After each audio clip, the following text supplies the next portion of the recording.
Masa tanggap darurat di Gayo Luas diperpanjang.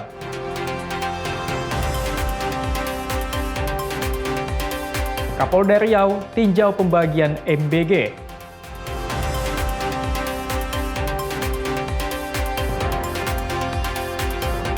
Mengenal komunitas jalan sehat di Kota Medan.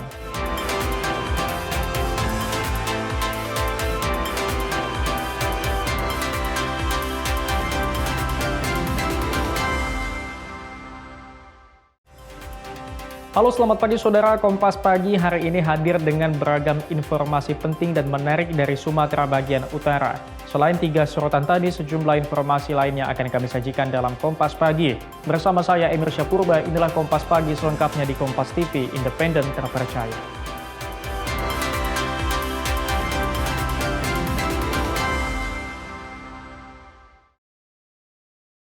Saudara, pemerintah Kabupaten Gayo Luas kembali memperpanjang status tanggap darurat bencana di wilayah Gayo Luas Aceh hingga 15 Januari mendatang. Status ini diperpanjang karena 4 akses ke Kabupaten Gayo Luas masih putus. Meski sempat diperbaiki, 4 akses utama ke Kabupaten Gayo Luas kembali putus akibat banjir susulan. Kondisi ini menyebabkan pemerintah kabupaten memperpanjang status darurat bencana hingga 15 Januari mendatang. Selain akses jalan antar kabupaten yang masih putus, akses jalan menuju kecamatan pun masih terputus sehingga menghambat penanganan terhadap pengungsi di pedalaman. Kondisi darurat karena Gayo Luas masih terisolir sehingga Gayo Luas kembali kita tetapkan menjadi status darurat hingga tanggal 15 Januari Januari ini. Dan mudah-mudahan nanti setelah tanggal 15 ini Gayo Luas bisa beralih kepada masa transisi untuk menuju ke pemulihan. Nanti akan kita kaji kembali. Pemerintah Kabupaten Gayo Luas juga akan mempercepat pembangunan hunian sementara bagi korban banjir dan longsor. Raja Umar, Kompas TV, Gayo Luas, Aceh. Saudara, pemerintah Provinsi Sumatera Utara masih terus mengembangkan data korban untuk pembangunan huntara dan pencarian korban bencana banjir dan longsor pada akhir November lalu. Data terbaru masih terdapat 42 korban hilang dan 12.000 lebih masih mengungsi. Masa tanggap darurat bencana di Sumatera Utara telah berakhir, yang kini dilanjutkan dengan masa transisi yakni masa rehabilitasi dan rekonstruksi pasca bencana. Berdasarkan data BPBD Sumatera Utara, masih terdapat 42 orang yang masih dinyatakan hilang. Dengan berakhirnya masa tanggap darurat, proses pencarian tidak serta-merta berhenti. Gubernur Sumatera Utara Bobi Nasution memastikan timnya masih melakukan pencarian sesuai dengan laporan masyarakat. Selain itu, pihaknya masih terus melakukan pemuktahiran data korban yang masih berada di pengungsian. Data tersebut nantinya akan menjadi dasar pembangunan hunian sementara atau hunian tetap. Yang pasti pendataan itu akan kita sampaikan ke pemerintah pusat dan untuk data itu yang menjadi baseline untuk pembangunan ke depannya. Untuk data dari kabupaten kota belum terkumpul, Pak? Ada yang sudah, ada yang belum. Tapi mayoritas sudah semua. Targetnya sampai kapan, Pak, biar bisa kita selesaikan huntara dan huntap? Targetnya minggu ini harus sudah masuk semua. Tapi kan update ya, karena kan ada yang masih desa yang masih terisolir secara pendataan, bukan logistiknya, tapi ada yang ini rumahnya yang info di lapangan sama yang masuk, ini kan pendataan harus terkonfirmasi. Jadi data ini sudah dimasukkan dan tahap verifikasi dari BNPB. Proses pemulihan pasca bencana menjadi sorotan Presiden Prabowo. Korban bencana harus segera mendapat hunian yang layak. Presiden juga membentuk Satgas Percepatan Rehabilitasi dan Rekonstruksi Pasca Bencana. Roganda Malau, Kompas TV, Medan, Sumatera Utara.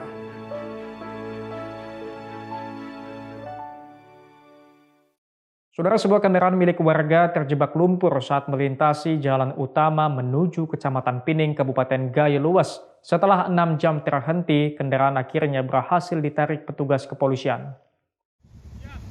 Lewat kalau udah mau lewat. Kendaraan warga ini terjebak di ruas jalan penghubung Blangpujeran, Kecamatan Pining. Sejumlah warga sempat berupaya menolong namun gagal akibat tebalnya lumpur sisa material longsor. Menjelang malam, personil Polres Gayo Luas datang memberikan bantuan dan berhasil menarik mobil warga keluar dari lumpur sehingga dapat melanjutkan perjalanan. Dari jam 1 siang. Jam 1 siang? Ya. Ini udah sore, baru ini? Baru ini, alhamdulillah datang Pak Polisi. Kalau enggak udah bermalam kan di sini. Hingga saat ini ruas jalan utama menuju Kecamatan Pining masih terbatas. Jalur hanya dapat dilalui sepeda motor dan kendaraan khusus 4x4. Raja Umar, Kompas TV, Gayo Luas, Aceh. Berat bang jalannya ya? Saudara, akses menuju sekolah di Aceh Tengah masih terputus pasca banjir bandang dan longsor. Guru di Desa Bah terpaksa menempuh cara berisiko dengan naik kabel seling melewati sungai berarus deras.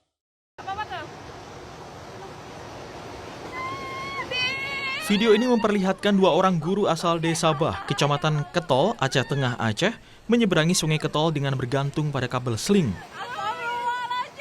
Aksi itu dilakukan pada hari pertama masuk sekolah pasca banjir bandang dan longsor yang melanda Aceh Tengah pada akhir November lalu.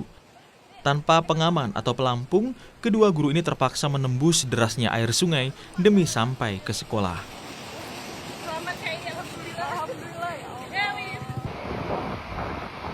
Video lain dari akun TikTok @sintasya menampilkan seorang guru menyeberangi di lokasi yang sama dibantu polisi.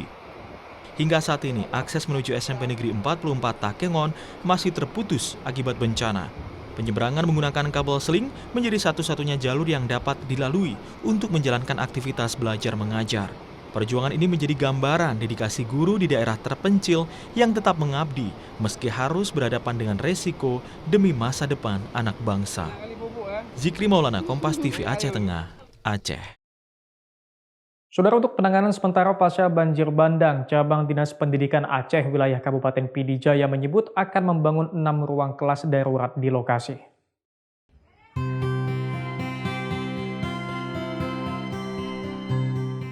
Pasca banjir bandang yang memporak-porandakan SMA Negeri 2 Pidi Jaya, proses belajar mengajar terpaksa harus dilaksanakan secara darurat. Para siswa belajar di dalam tenda dengan segala keterbatasan. Aktivitas belajar selama 1 pekan disebut sebagai proses masa pemulihan. Sebab tak hanya sekolah yang porak-poranda, rumah para siswa dan guru pun juga ikut terdampak. Bahkan seragam, buku, dan perlengkapan sekolah siswa rusak terbawa banjir bandang. Kepala Cabang Dinas Pendidikan Aceh wilayah Pidi Jaya menyebut, pembangunan 6 ruang kelas darurat di SMA Negeri 2 akan dimulai pekan ini. Diharapkan fasilitas darurat ini bisa meningkatkan proses belajar dan mengajar agar lebih layak dan maksimal. Pemerintah dalam minggu ini akan membangun 6 ruang belajar darurat. Dan insya Allah nanti setelah ruang darurat itu terbangun di sini, anak-anak bisa menggunakan kelas darurat dan guru akan belajar mengajar secara lebih maksimal lagi. Selain SMA Negeri 2 Pidi Jaya, ada 4 sekolah menengah atas lain di Kabupaten Pidi Jaya yang juga mengalami kerusakan parah akibat banjir bandang. Meski dalam keterbatasan, proses belajar di sekolah tersebut saat ini telah kembali berlangsung secara darurat. Tim Liputan Kompas TV, Pidi Jaya, Aceh.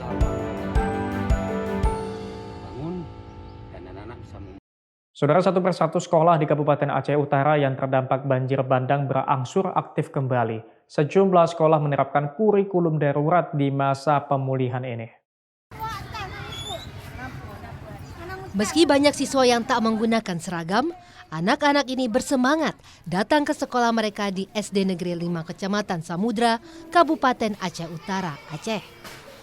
Sebagian di antara siswa kehilangan seragam, buku, dan juga perlengkapan sekolah saat banjir bandang menerjang tempat tinggal mereka November lalu.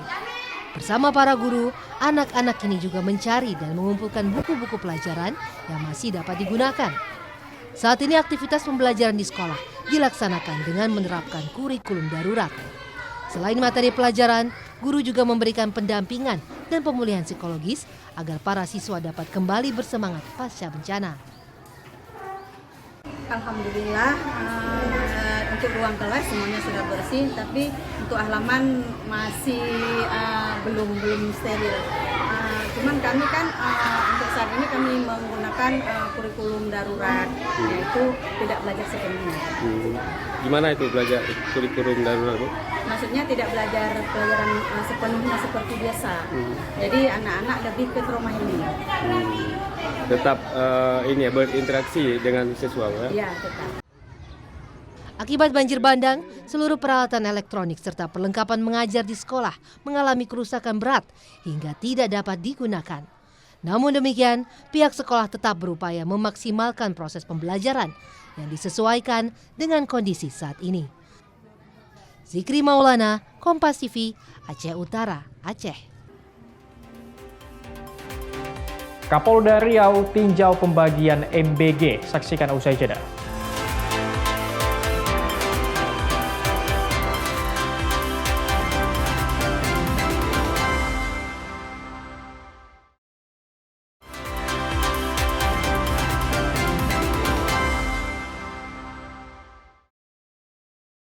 Saudara Kapolda Riau Irjen Heri Heriawan meninjau sekaligus membagikan makan bergizi gratis kepada ribuan siswa di Madrasah Ibtidaiyah Negeri 1 Pekanbaru. Realisasi penerima program MBG di Provinsi Riau sendiri mencapai 53%. Kapolda Riau Irjen Heri Heriawan meninjau pemberian makan bergizi gratis kepada siswa Madrasah Ibtidaiyah Negeri 1 Pekanbaru. Hingga saat ini ada 15 SPPG yang sudah dibangun oleh Polda Riau dengan jumlah penerima manfaat mencapai 67.000 siswa. Pada tahun 2026, program MBG terus mengalami pengembangan, di mana ada 5 kelompok tambahan yang menerima MBG, yakni tenaga pendidik, guru, penyandang disabilitas, lansia, serta anak jalanan. Di 1 tahun ini, pelaksanaan MBG ini makin berkembang terus. Dan saya dapat informasi dari Pak Harjito bahwa di tahun ini akan dikembangkan penerima manfaatnya. Ada 5 penerima manfaat.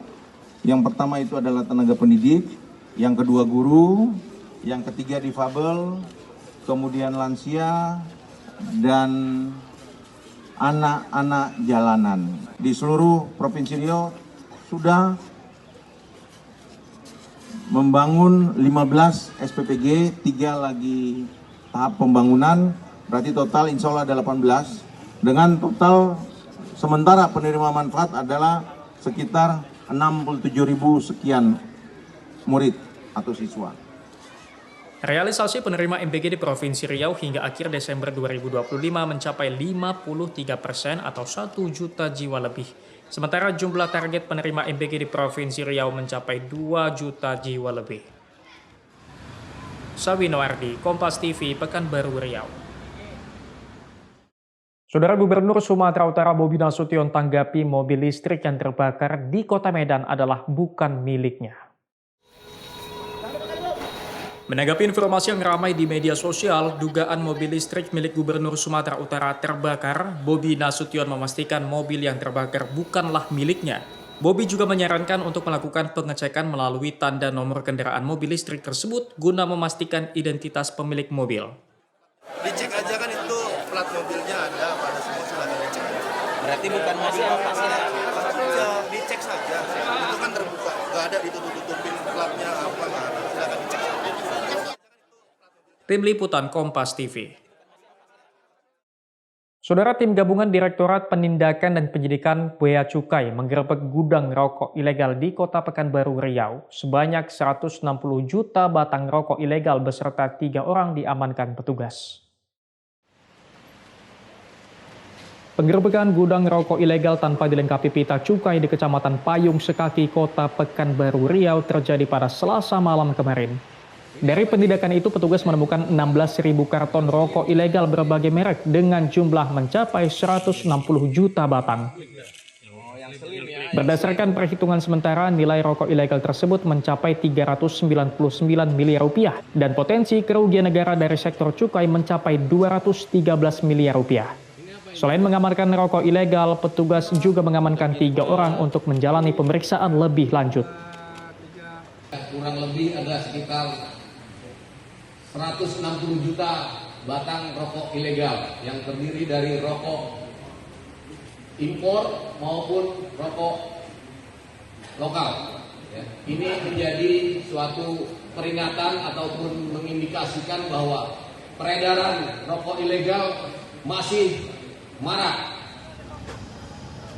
Sabino Ardi, Kompas TV, Pekanbaru Riau. Saudara panik karena aksinya terpergok warga. Seorang pencuri menyandra seorang lansia menggunakan senjata tajam di Labuhan Batu Selatan, Sumatera Utara. Itu ibu itu udah tua, jangan kau ancam. Di kamar keluarkan. Siapa di kamar? Suasana menegangkan terjadi saat seorang pria menyandra seorang lansia dengan senjata tajam di Kabupaten Labuhan Batu Selatan, Sumatera Utara, Selasa sore. Peristiwa itu bermula saat pria tersebut diduga mencuri ponsel milik warga sekitar. Panik terpergok, pria tersebut kemudian melarikan diri ke rumah seorang lansia dan menyandranya.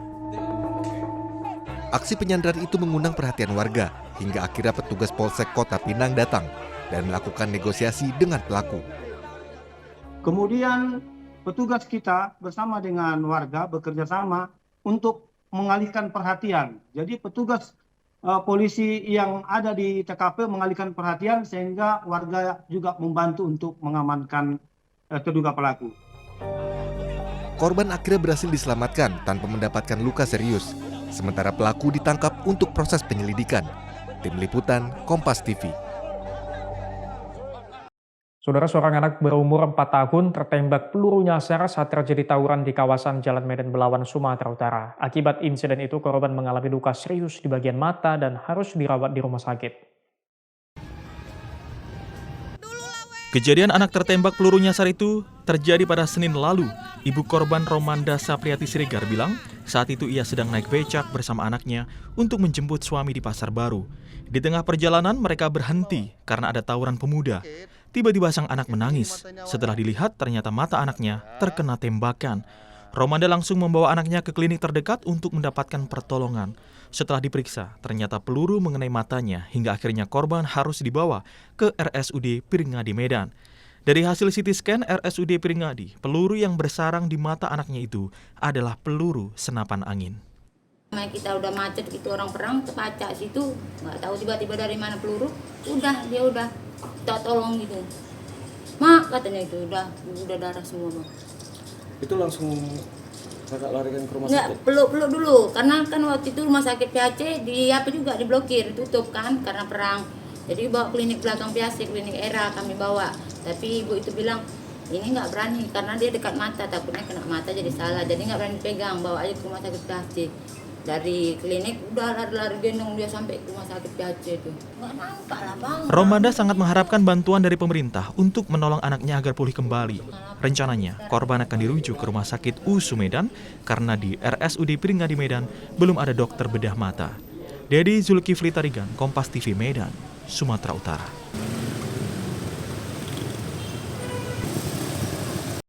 Saudara, Satuan Reserse Narkoba Polres Aceh Utara Aceh berhasil mengungkap peredaran narkotika. 2 pria ditangkap dengan barang bukti sabu dan ganja.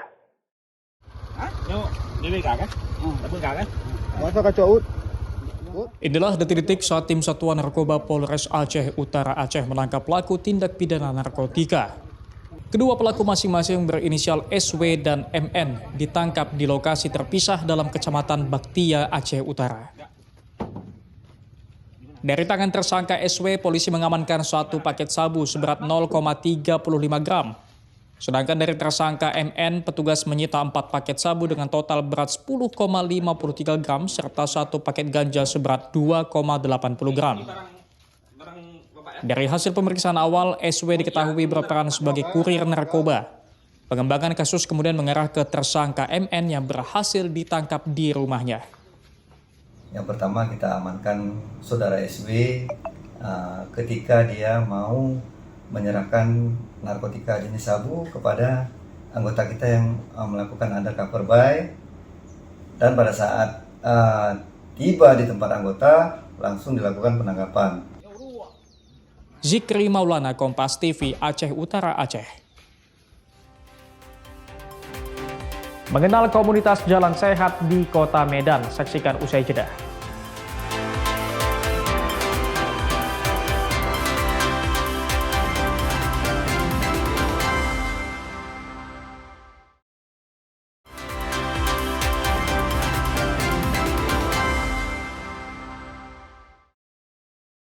Saudara, komunitas pejalan kaki di Kota Medan, Sumatera Utara terus berkembang. Selain untuk kebugaran tubuh, komunitas ini juga sebagai ajang silaturahmi bagi anggotanya. Olahraga jalan santai di Kota Medan, Sumatera Utara semakin digemari masyarakat. Bahkan kini penggemar olahraga jalan santai semakin berkembang dan memiliki komunitas yang disebut Medan Walker. Berawal dari 9 orang yang memiliki hobi yang sama, komunitas ini berkembang hingga 20 orang. Dalam setiap aktivitasnya, komunitas Medan Walker memiliki jalan rutin 2 kali dalam sepekan, yakni setiap hari Rabu dan Jumat sore. Sebelum memulai jalan sehat, para anggota terlebih dahulu berkumpul, bercengkrama, dan saling menyapa untuk menjalin keakraban. Ketua komunitas Medan Walker, Aditya Pratama, bilang mereka selalu menyempatkan diri untuk saling sapa bersama seluruh anggota untuk lebih mengakrabkan anggota komunitas. Latar belakang berdiri komunitas itu kan, jadi kan kita tengok sekarang kan orang kan marak tuh lari atau jalan gitu kan. Jadi kita ada inisiatif buat komunitas untuk jalan sehat. Tujuannya apa? Orang yang nggak bisa lari, ibaratnya kan ada orang yang gemuk kayak aku lah, aku tuh gemuk. Jadi karena memang keterbatasan di lari, malah aku ikut senang kalau jalan, ada komunitas jalan. Makanya kami buatlah komunitas jalan sehat ini. Komunitas ini sangat terbuka, tidak memandang usia dan latar belakang maupun status sosial. Bagi yang ingin mengikuti jalan sehat, bisa datang langsung ke titik kumpul di kawasan Jalan Ahmad Yani, Kota Medan. Tim Liputan Kompas TV Medan, Sumatera Utara. Saudara, pelajar di Kota Medan ciptakan karya inovatif berupa batu bata ramah lingkungan. Produk ini diracik dari bahan gabus sintetis dan abu sekam padi. Berawal dari banyaknya limbah gabus sintetis styrofoam, sejumlah pelajar mencoba berinovasi membuat batu bata. Mereka mencoba mencampur styrofoam bekas ayam penyet tersebut dengan abu sekam padi dan sejumlah bahan lain.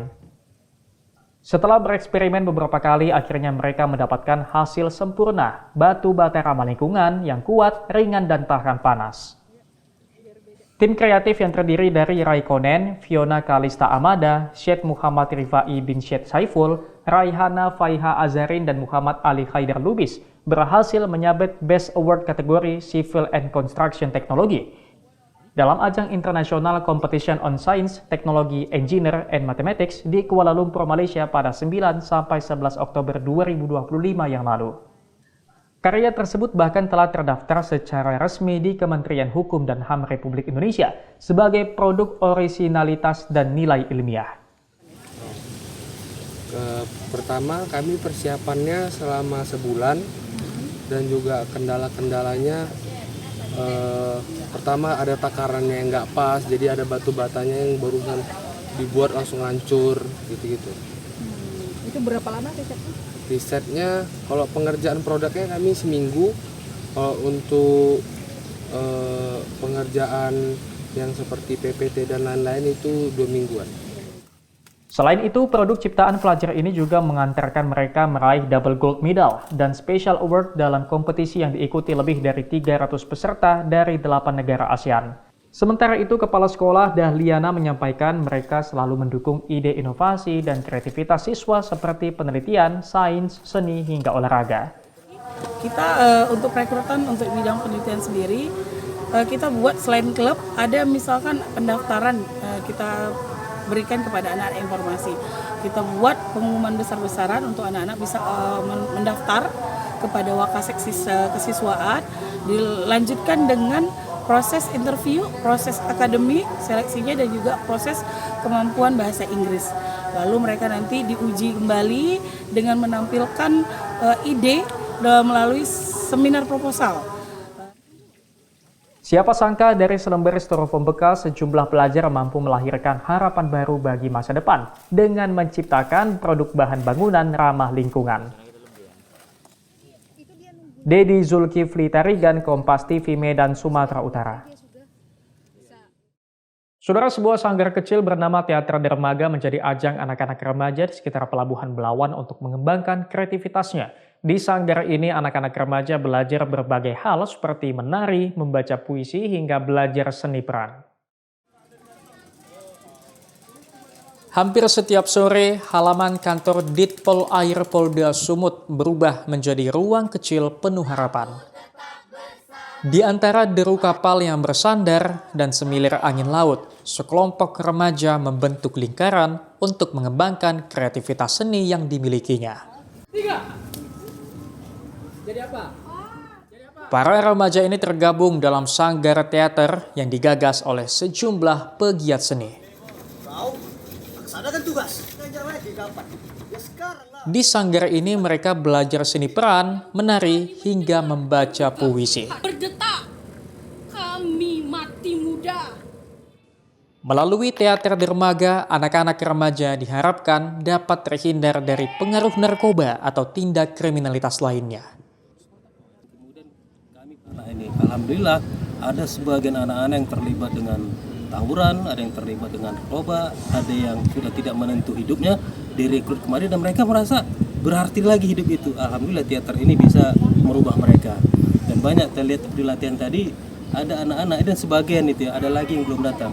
Mereka itu dulunya ya susah diatur, ya, melawan sama orang tua.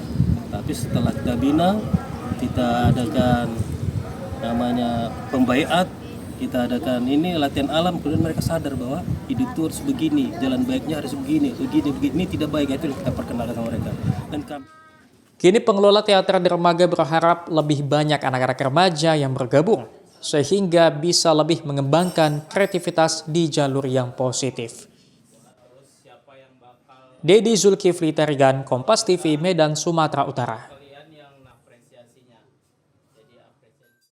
Saudara, seorang petani kakao di Desa Payasonera, Kota Sabang tetap tekun merawat 2 hektar kebun kakao miliknya. Meski usianya tak lagi muda, namun kegigihannya mampu menghasilkan produk coklat siap saji.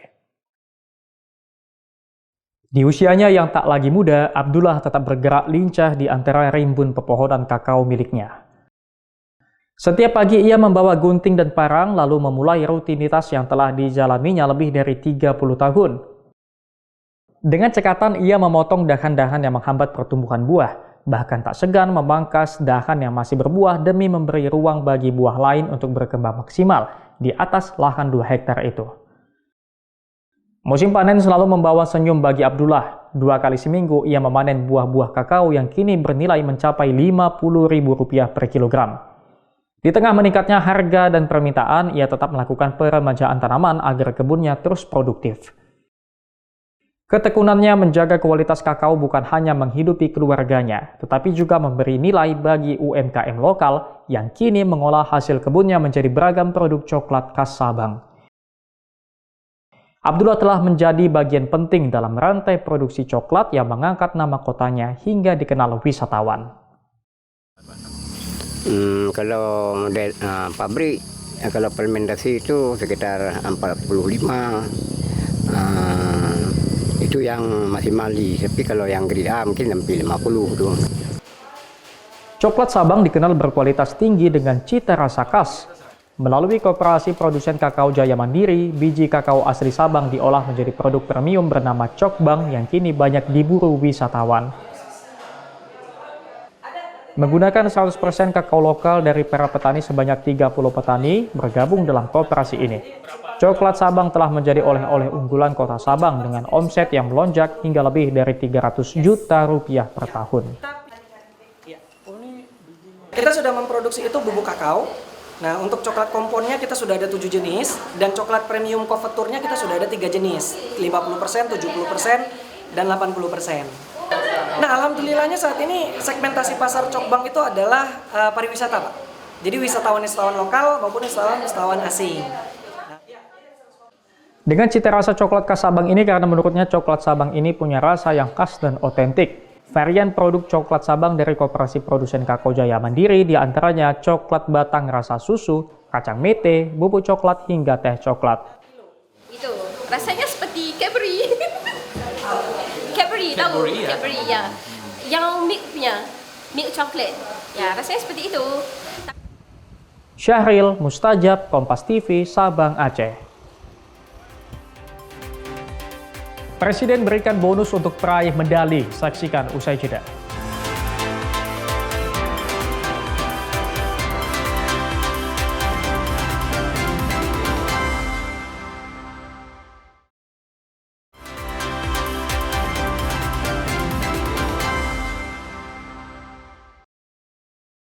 Saudara, Presiden Prabowo Subianto memberikan bonus untuk para peraih medali di SEA Games Thailand. Pemberian bonus dilakukan secara simbolis di Istana Negara.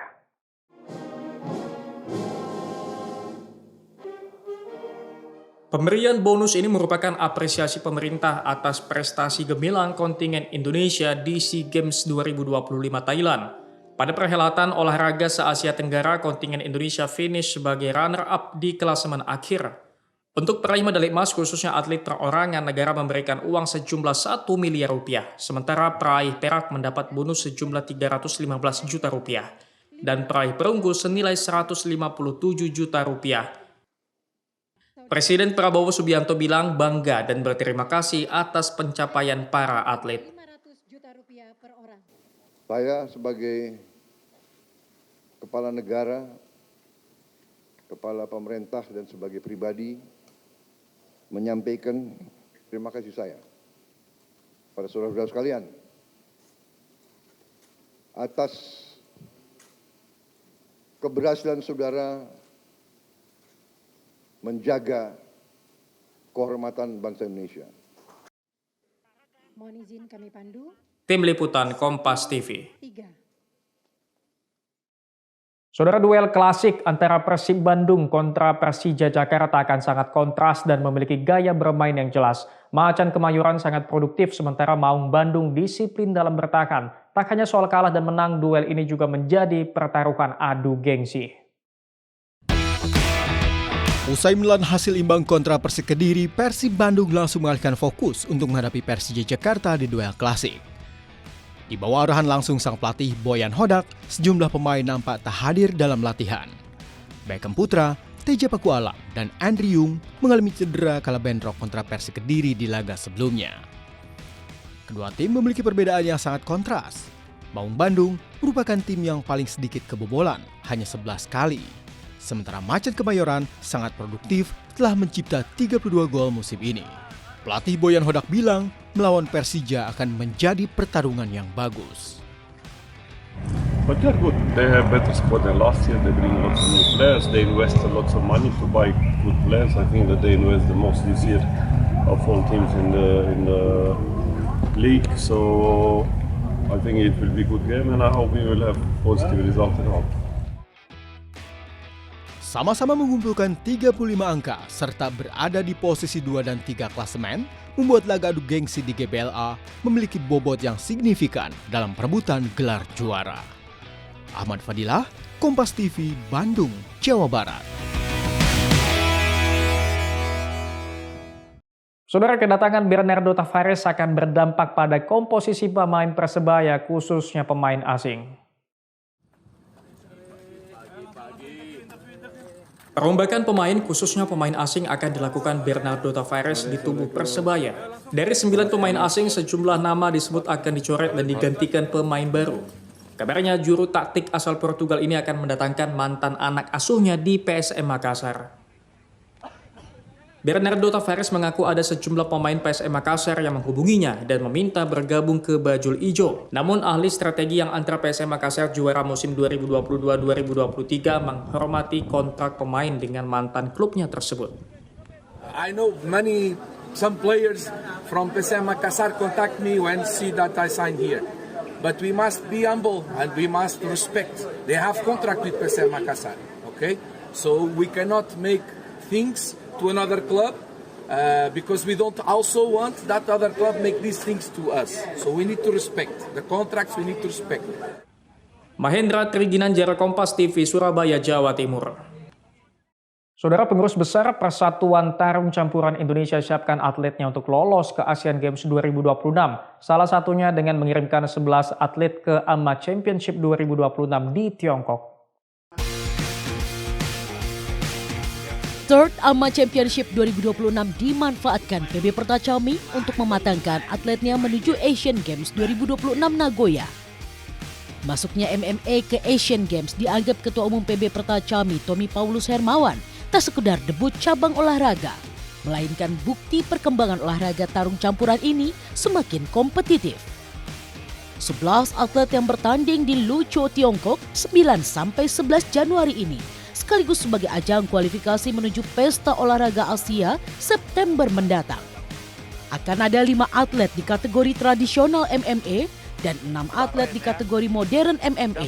Karena saya percaya kepada atlet kita, upaya mereka dari training camp hari ke hari ya, semua hanya kita yang nanti akan membuktikan di lapangan sendiri. Saya percaya sama pelatih saya percaya dengan diri saya sudah persiapan dalam 1 tahun di training camp sama Pertacami, saya percaya.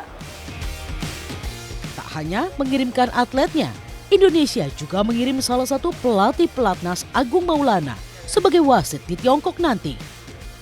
Tim Liputan Kompas TV.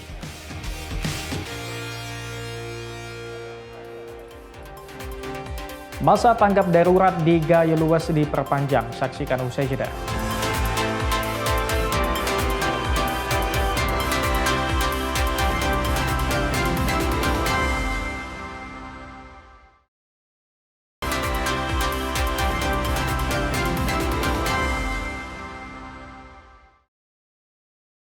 Saudara, pemerintah Kabupaten Gayo Luas kembali memperpanjang status tanggap darurat bencana di wilayah Gayo Luas Aceh hingga 15 Januari mendatang. Status ini diperpanjang karena 4 akses ke Kabupaten Gayo Luas masih putus. Meski sempat diperbaiki, 4 akses utama ke Kabupaten Gayo Luas kembali putus akibat banjir susulan. Kondisi ini menyebabkan pemerintah kabupaten memperpanjang status darurat bencana hingga 15 Januari mendatang. Selain akses jalan antar kabupaten yang masih putus, akses jalan menuju kecamatan pun masih terputus sehingga menghambat penanganan terhadap pengungsi di pedalaman. Kondisi darurat karena Gayo Luas masih terisolir sehingga Gayo Luas kembali kita tetapkan menjadi status darurat hingga tanggal 15 Januari Januari ini. Dan mudah-mudahan nanti setelah tanggal 15 ini Gayo Luas bisa beralih kepada masa transisi untuk menuju ke pemulihan. Nanti akan kita kaji kembali. Pemerintah Kabupaten Gayo Luas juga akan mempercepat pembangunan hunian sementara bagi korban banjir dan longsor. Raja Umar, Kompas TV, Gayo Luas, Aceh. Saudara, panik karena aksinya terpergok warga. Seorang pencuri menyandra seorang lansia menggunakan senjata tajam di Labuhan Batu Selatan, Sumatera Utara. Itu ibu itu udah tua, jangan kau ancam. Di kamar keluarkan. Siapa di kamar? Suasana menegangkan terjadi saat seorang pria menyandra seorang lansia dengan senjata tajam di Kabupaten Labuhan Batu Selatan, Sumatera Utara, Selasa sore. Peristiwa itu bermula saat pria tersebut diduga mencuri ponsel milik warga sekitar. Panik terpergok, pria tersebut kemudian melarikan diri ke rumah seorang lansia dan menyandranya. Aksi penyandaran itu mengundang perhatian warga hingga akhirnya petugas Polsek Kota Pinang datang dan melakukan negosiasi dengan pelaku. Kemudian petugas kita bersama dengan warga bekerja sama untuk mengalihkan perhatian. Jadi petugas polisi yang ada di TKP mengalihkan perhatian sehingga warga juga membantu untuk mengamankan terduga pelaku. Korban akhirnya berhasil diselamatkan tanpa mendapatkan luka serius. Sementara pelaku ditangkap untuk proses penyelidikan. Tim Liputan Kompas TV. Saudara, seorang anak berumur 4 tahun tertembak peluru nyasar saat terjadi tawuran di kawasan Jalan Medan Belawan, Sumatera Utara. Akibat insiden itu, korban mengalami luka serius di bagian mata dan harus dirawat di rumah sakit. Kejadian anak tertembak peluru nyasar itu terjadi pada Senin lalu. Ibu korban Romanda Sapriati Siregar bilang saat itu ia sedang naik becak bersama anaknya untuk menjemput suami di Pasar Baru. Di tengah perjalanan mereka berhenti karena ada tawuran pemuda. Tiba-tiba sang anak menangis. Setelah dilihat ternyata mata anaknya terkena tembakan. Romanda langsung membawa anaknya ke klinik terdekat untuk mendapatkan pertolongan. Setelah diperiksa, ternyata peluru mengenai matanya hingga akhirnya korban harus dibawa ke RSUD Piringadi Medan. Dari hasil CT scan RSUD Piringadi, peluru yang bersarang di mata anaknya itu adalah peluru senapan angin.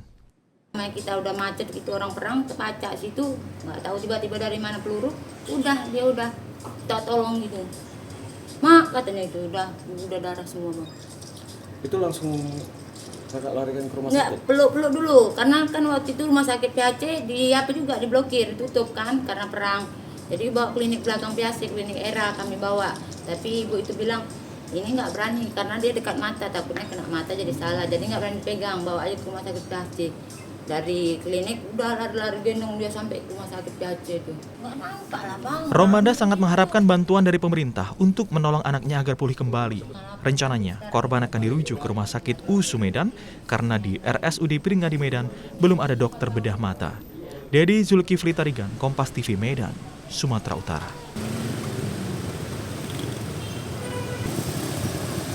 Saudara, komunitas pejalan kaki di Kota Medan, Sumatera Utara terus berkembang. Selain untuk kebugaran tubuh, komunitas ini juga sebagai ajang silaturahmi bagi anggotanya. Olahraga jalan santai di Kota Medan, Sumatera Utara semakin digemari masyarakat. Bahkan kini penggemar olahraga jalan santai semakin berkembang dan memiliki komunitas yang disebut Medan Walker. Berawal dari 9 orang yang memiliki hobi yang sama, komunitas ini berkembang hingga 20 orang. Dalam setiap aktivitasnya, komunitas Medan Walker memiliki jalan rutin 2 kali dalam sepekan, yakni setiap hari Rabu dan Jumat sore. Sebelum memulai jalan sehat, para anggota terlebih dahulu berkumpul, bercengkrama, dan saling menyapa untuk menjalin keakraban. Ketua komunitas Medan Walker, Aditya Pratama, bilang mereka selalu menyempatkan diri untuk saling sapa bersama seluruh anggota untuk lebih mengakrabkan anggota komunitas. Latar belakang berdiri komunitas itu kan, jadi kan kita tengok sekarang kan orang kan marak tuh lari atau jalan gitu kan. Jadi kita ada inisiatif buat komunitas untuk jalan sehat. Tujuannya apa? Orang yang nggak bisa lari, ibaratnya kan ada orang yang gemuk kayak aku lah, aku tuh gemuk. Jadi karena memang keterbatasan di lari, malah aku ikut senang kalau jalan, ada komunitas jalan. Makanya kami buatlah komunitas jalan sehat ini. Komunitas ini sangat terbuka, tidak memandang usia dan latar belakang maupun status sosial. Bagi yang ingin mengikuti jalan sehat, bisa datang langsung ke titik kumpul di kawasan Jalan Ahmad Yani, Kota Medan. Tim Liputan Kompas TV Medan, Sumatera Utara. Sampai di sini Kompas Pagi hari ini. Anda bisa menyimak video tayangan kami di kompas.tv atau menyaksikan siaran langsung via streaming di kompas.tv/live. Kami undur diri, tetap saksikan rangkaian program berita hanya di Kompas TV, independen, terpercaya.